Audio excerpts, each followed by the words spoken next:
Dosja Metamorfoza, një hetim që bazohet në mesazhet e dekriptuara të Sky ECC, ka qenë një nga kuajt e betejës së SPAK në luftën kundër krimit të organizuar, pasi ekspozoi një lidhje të vjetër mes grupeve kriminale dhe zyrtarëve të korruptuar në prokurori dhe në polici.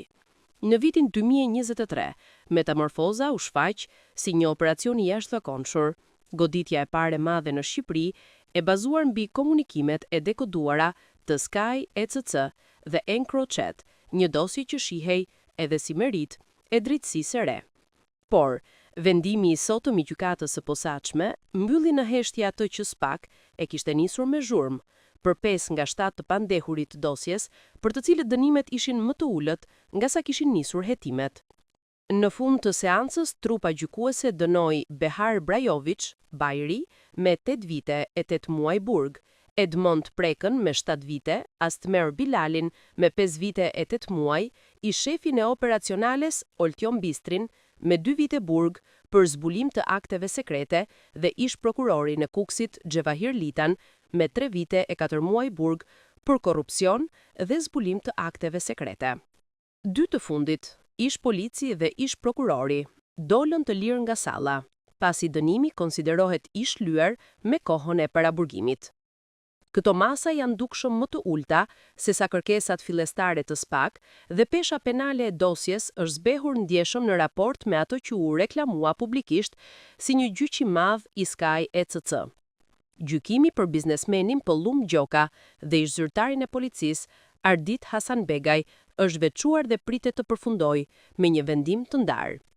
Në qendër të akuzës ndaj Xhevahir Litës nuk ishin thjesht 2 episodet formale të korrupsionit pasiv, por mënyra se si ai shfaqej në komunikimet e Sky ECC me Behar Bajrin, i njëjti person që akuzohej për vrasje, gjobëvënie, pastrim parash dhe drejtim grupi kriminal. Sipas dosjes, pak ditë para se të nisin mesazhet në Sky ECC, një gjyqtar në Tiranë i zbuti në 29 qershor 2020 masën e sigurisë Behar Bajrit nga arrest në burg në detyrim paraqitje. Për këtë vendim, SPAK dyshon se gjyqtari ka marrë një shumë deri në 5 milion lekë të vjetra. Lita ishte prokurori i çështjes. Vetëm një ditë pas lirimit, më 30 qershor 2020, Behar Bajri, i identifikuar edhe si Behar Brajović, i shkruan Litës në Sky: "Daci vogël jam, ta paq borgjë vlla, ta porrim në i ditë gjejmë në i bend e rim, Tiran jam." Prokurori u përgjigjet, duke i kujtuar Bajrit detyrimet e tjera para institucionit. "Okej, kemu paraqit të hënën në prokurori, të hënën në orën 10. Ky pasazh është vetëm një nga ato që dëshmon raportin e ngushtë mes prokurorit dhe të pandehurit që shkon më tej në kërkesat e tij.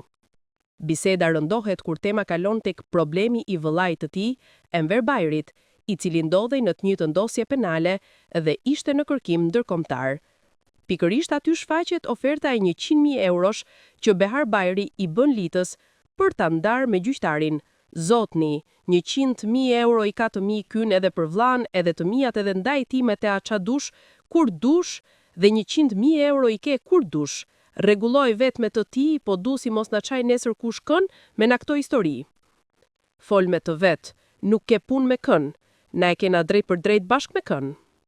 Përgjigjja e Litës ishte shmëngse, por jo refuzuese në përmbajtje. "Bo, qa flet, flasim kur takohemi.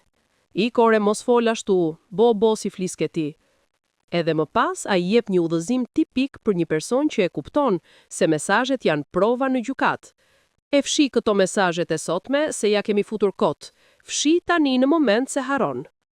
Lita ishte i vetëdijshëm për dosjen e vrasjeve, gjobëvënieve dhe pastrim parash të grupit Bajri, por edhe ai vetë lëviz në kufi të ligjit për ta bërë sa më të butë trajtimin penal të tyre.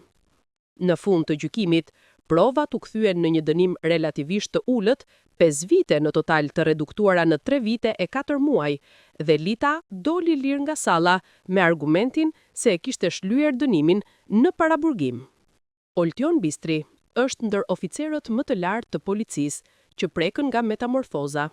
Në momentin e arrestimit, ai sapo ishte shkarkuar nga detyra si shef i forcave operacionale në policinë e shtetit.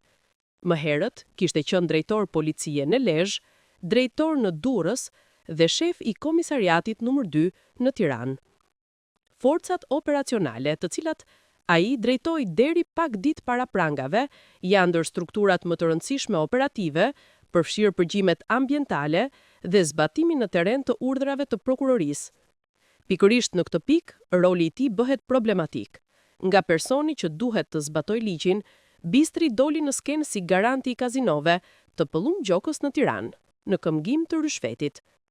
Një nga komunikimet më të domethënshme të Sky ECC, të cituar në dosje, është biseda e 25 nëntorit 2019, ora 03:17, ku pëllum gjoka, duke përdorur identitetin 71429, komunikon me përdoruesin DB7ED1, identifikuar si Oltjan Bistri.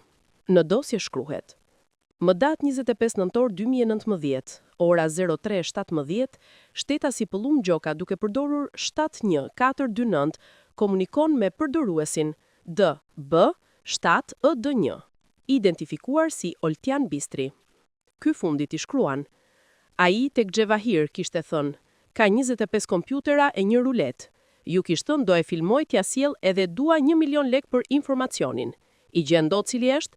S'ma tha dër se ai ma tha para se t'ikja. Kish merak edhe para se t'ikja në Gjermani më takoj. Duhet kujdes pak se drejtori është trembur. I thash për njërin që donte të fuste tricope kish frikë. Ky fragment flet vet. Do e filmoj t'ja sjell edhe dua 1 milion lek për informacionin.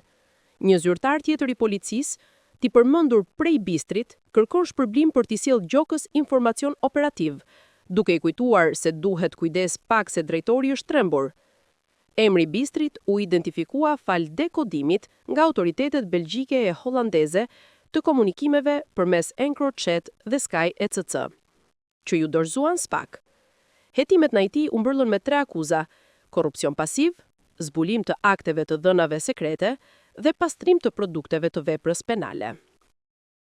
Vendimi sotëm edhe më të hej e redukton këtë gjithë sjellje në një dënim 2 vjeçar vetëm për zbulim të akteve sekrete dhe shpall në faftësueshëm për korrupsion dhe pastrim parash. Pasuria e Bistrit, 3.1 milion euro. SPAK u përpoq të çonte çështjen e Bistrit edhe në frontin pasuror, por këtu ngrihen pikpyetje të tjera. Me kërkesë të prokurorisë së posaçme, u vendos sekuestër preventiv mbi 22 njësi, dyqane ambiente biznesi, 10 apartamente, një vilë luksoze në rezidencën Green Valley, një trual në rrugën e Kosovarëve dhe një garazh në Selite, dhe një Range Rover Sport me një vlerë totale të cilën SPAK e vlerësoi rreth 3.1 milion euro. Në arsyetimin e akuzës u tha se pasuritë e Bistrit dhe familjarëve të tij janë disa herë më të larta se të ardhurat e ligjshme dhe se ato janë objekt masash parandaluese pasurore sipas ligjit për parandalimin dhe goditjen e krimit të organizuar dhe trafikimin nëpërmjet masave parandaluese kundër pasurisë. Por akuzat për korrupsion dhe pastrim të produkteve penale ndaj Oltjan Bistrit u rrëzuan nga gjykata. Vendimi penal e lejon ish shefin e operacionales të dali lirë nga qelia me një dënim minimal.